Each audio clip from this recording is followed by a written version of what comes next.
أعوذ بالله من الشيطان الرجيم وإذ قال إبراهيم رب اجعل هذا بلدا آمنا وارزق أهله من الثمرات من آمن منهم بالله واليوم الآخر قال ومن كفر فأمتعه قليلا ثم أضطره إلى عذاب النار وبئس المصير. Surah Al-Baqarah ayat 126.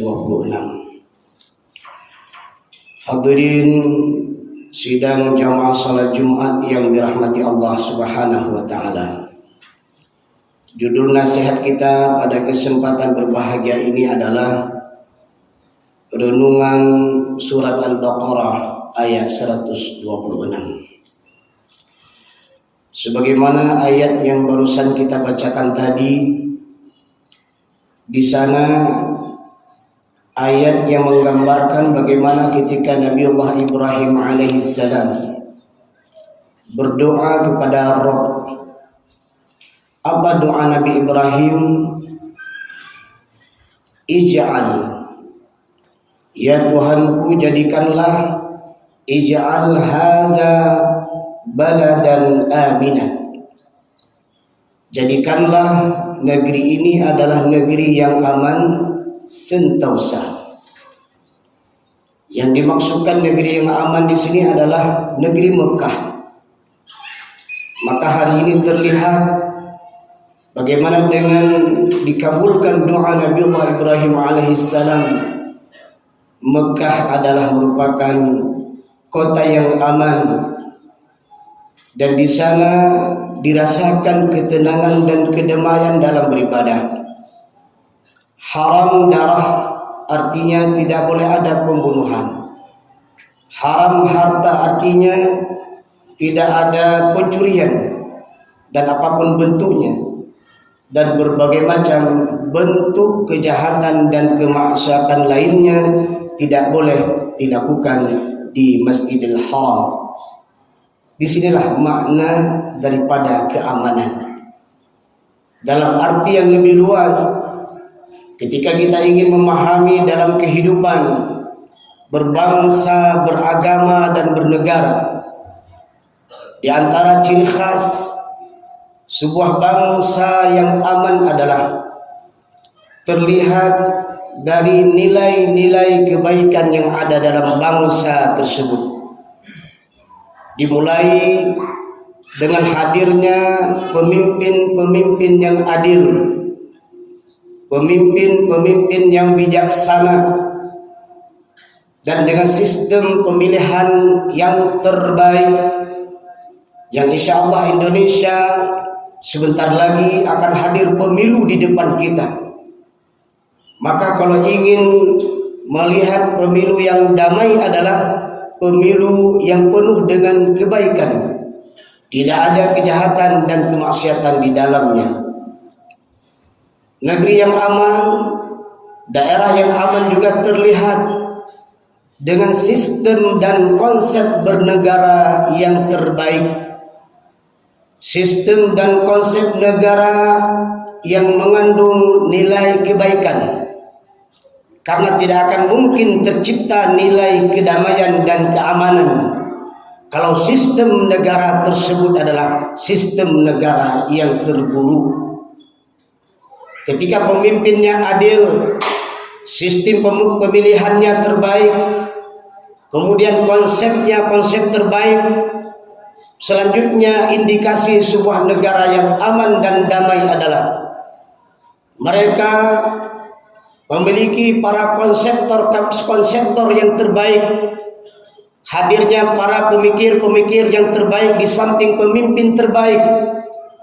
Karena tidak mungkin seorang pemimpin terbaik sementara ajudan-ajudannya, bawahan-bawahannya adalah mereka orang yang buruk dalam berfikir, orang yang jahat dalam bekerja. Maka konsep kedamaian dan keamanan diperlukan ajudan-ajudan yang terbaik dalam berfikir. Tidak cukup sampai di situ. Mereka membutuhkan pasukan-pasukan yang terbaik yang siap tampil dalam kehidupan bermasyarakat, berbangsa, beragama dan negara dengan memberikan keteladanan yang terbaik, cara bicara yang terbaik, perbuatan yang terbaik. Akhirnya mereka dicintai oleh rakyat. Dan tidak mungkin sebuah bangsa negara yang aman dan damai kalau mereka memiliki petugas-petugas di lapangan sementara mereka adalah memiliki perilaku terburuk. Dan kalimat berikutnya Allah juga menyebutkan adalah mereka adalah orang-orang yang beriman. Artinya apa? Konsep negara aman dan damai adalah di mana penduduk-penduduknya adalah beriman kepada Allah Subhanahu wa taala. Ini juga merupakan sebuah konsep terbesar dalam menuju negara yang aman dan damai. Tidak akan mungkin sebuah bangsa, agama dan negara tersebut jadi damai kalau dipenuhi dengan berbagai macam kesyirikan, dengan berbagai macam kezaliman. Mereka menentang Allah, mereka menentang Rasul, mereka menentang Al-Quran, mereka menentang Sunnah Rasul, dan mereka menentang semua nilai-nilai kebaikan. Maka penduduk tersebut tidak akan diberikan keamanan dan kedamaian. Walau anna ahlal qura amanu, seandainya sebuah negeri, sebuah tempat mereka beriman dan bertakwa, apa Allah sebutkan? La fatahna alaihim barakati minas sama'i wal ardh. Penduduknya beriman kepada Allah, mereka menyembah Allah, mereka melaksanakan perintah Allah, mereka menjauhi larangan Allah. Allah curahkan dan rahmat dan nikmat dari langit. Allah keluarkan rahmat dan nikmat dari bumi.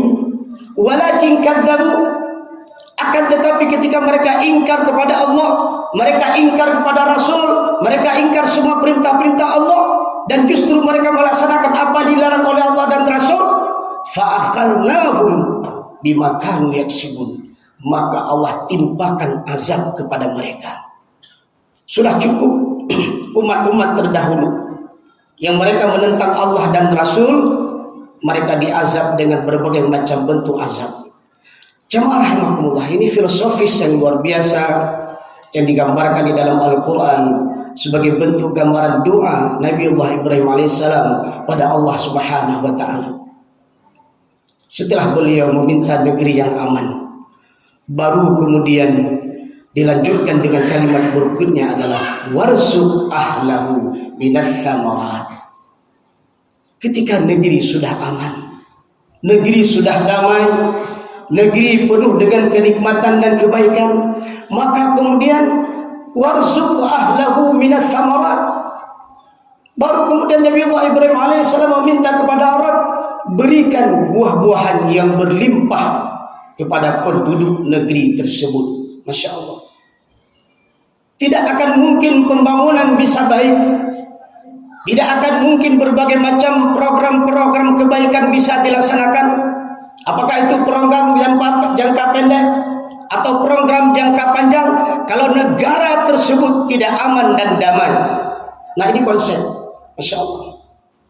Bagaimana Allah mengajarkan kita, bagaimana agar pembangunan itu tercapai adanya, bagaimana sistem kehidupan yang bermakna tercapai adanya. Maka hal pertama yang harus dilakukan adalah negeri yang aman.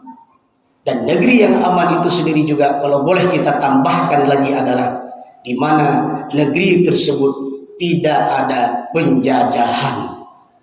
Nah, ini bagian dari hal yang sangat penting. Apakah itu penjajahan asing atau penjajahan dari dalam? Karena penjajahan itu ada dua. Dan terkadang kalau ada penjajah atau musuh datang dari luar, kita bisa memastikan itu musuh kita. Kita tahu betul. Tetapi yang paling berat adalah ketika musuh itu ada di dalam selimut kita, ketika musuh itu ada bersama kita, ketika musuh itu ada di dalam kehidupan kita. Maka kita ingin menyampaikan bahwa indikasi sebuah negara aman dan damai adalah bebas daripada yang namanya penjajahan, baik penjajahan dari luar maupun penjajahan dari dalam. Kita bersyukur kepada Allah. Tahun 1945 Allah Subhanahu wa taala menganugerahkan kepada Indonesia menjadi negara yang merdeka. Dan Palestina pada saat itu mereka adalah orang di antara negara yang mengakui kedaulatan dan kemerdekaan negara Republik Indonesia. Tapi hari ini saudaraku seiman, seakidah dan sekeyakinan, ketika hari ini Palestina justru dijajah oleh Israel laknatullah, maka kita sebagai bagian daripada orang yang beriman, saudara-saudara kita yang beriman, dan bahkan kalaupun mereka bukan orang yang beriman, tapi ada panggilan kemanusiaan. Kenapa? Karena saudara-saudara kita di Palestina hari ini sedang dijajah oleh Israel. Maka dalam hadis Rasulullah, di antara adat orang yang beriman adalah ketika ada saudaranya yang disakiti, maka ikut merasakan disakiti. Ketika ada saudaranya yang dizalimi, maka kita ikut merasa sedih karena saudara kita dizalimi.